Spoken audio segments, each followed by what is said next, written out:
So Cinderella, she's also poor, lives in the fireplace. Probably that was the beginning of the other story. Evil stepmother, prince wants to marry her, fairy turns her into something beautiful, and mouses and pumpkins get turned into carriages. And then the prince finds her shoe, and they come around the village trying the shoe on everyone's feet, and it doesn't fit anyone except her, and blah, blah, blah, happily ever after. Okay, Cinderella. There once lived a young woman named Cinderella, whose natural birth mother had died when Cinderella was but a few years old. A few years after, her father married a widow with 2 older daughters.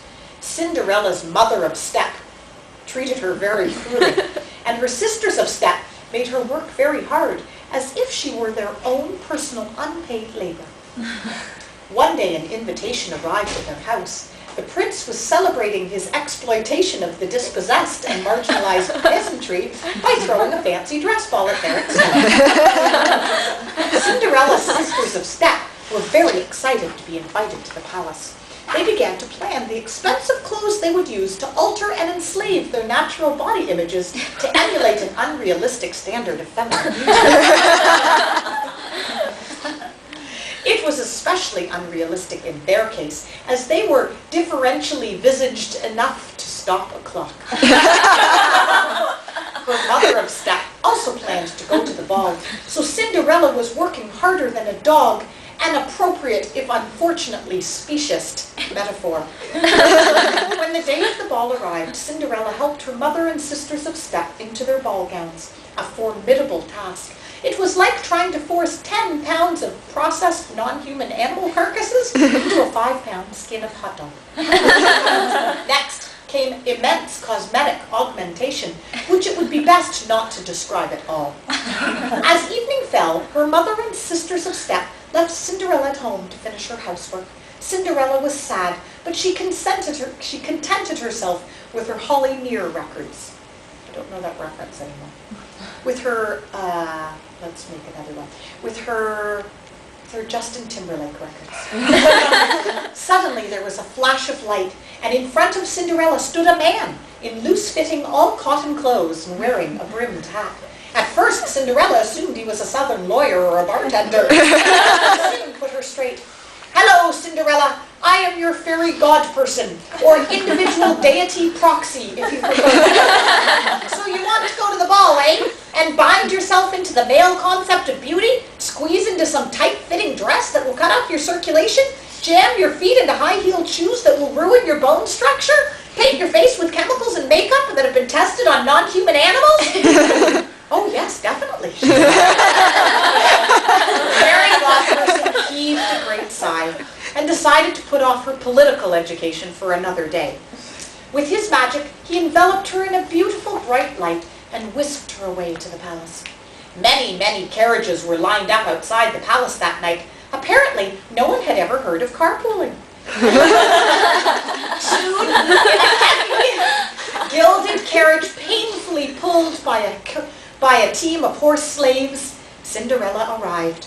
She was dressed in a clinging gown woven of silk stolen from unsuspecting silkworms. Her hair was festooned with pearls plundered from hard-working, defenseless oysters. And on her feet, dangerous though it may seem, were slippers of crystal. Every head in the ballroom turned as Cinderella entered.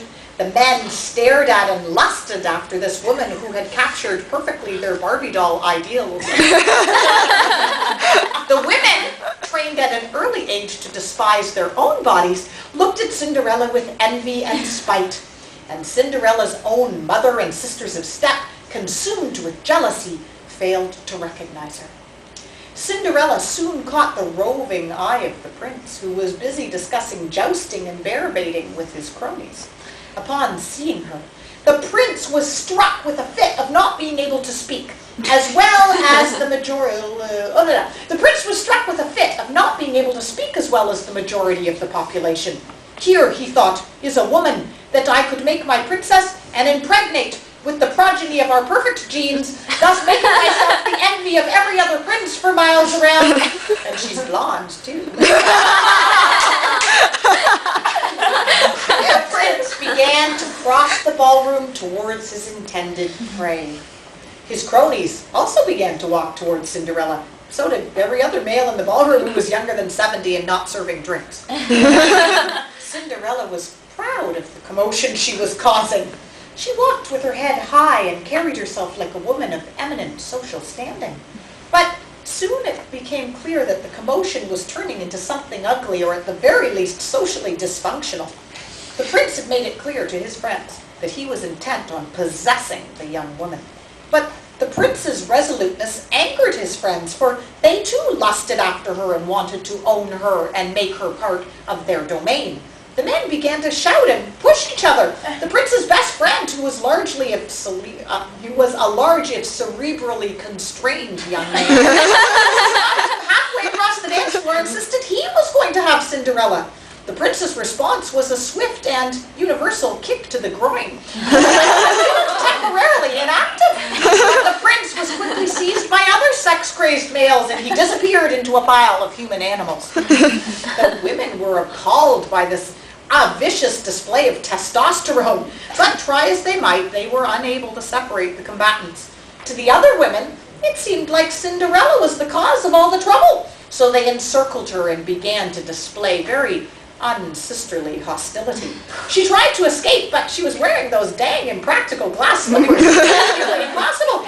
Fortunately for her, none of the other women's shoes were any more practical. They all tottered towards her. The noise grew so loud that no one heard the clock chime midnight. When the bell rang for the 12th time, Cinderella's beautiful gown and slippers disappeared, and she was dressed once again in rags. Her mothers and sisters of Steck recognized her now, but kept quiet to avoid familial embarrassment. The women grew silent at this magical transformation. Freed from the confinements of her gown and slippers, Cinderella sighed and stretched and scratched her ribs. She closed her eyes and said, "Kill me now if you want sisters, but at least I'll die in comfort." The women around her grew envious, but this time they took a different approach. Instead of exacting vengeance on her, and they stripped off their own bodices and corsets and nylons and shoes and every other confining gear. They danced and jumped and screeched in naked sheer joy, comfortable at last in their bare shifts and feet.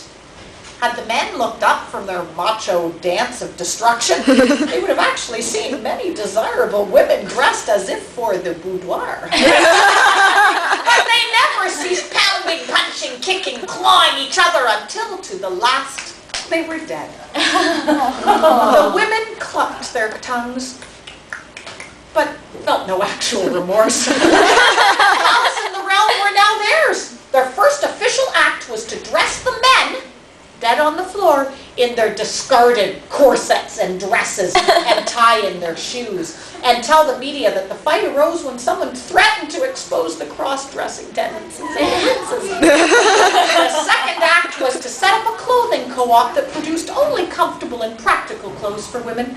They then hung a sign on the castle advertising Cinderwear, and through self-determination and clever marketing, they all, even the mother and sisters of Step, lived happily ever after.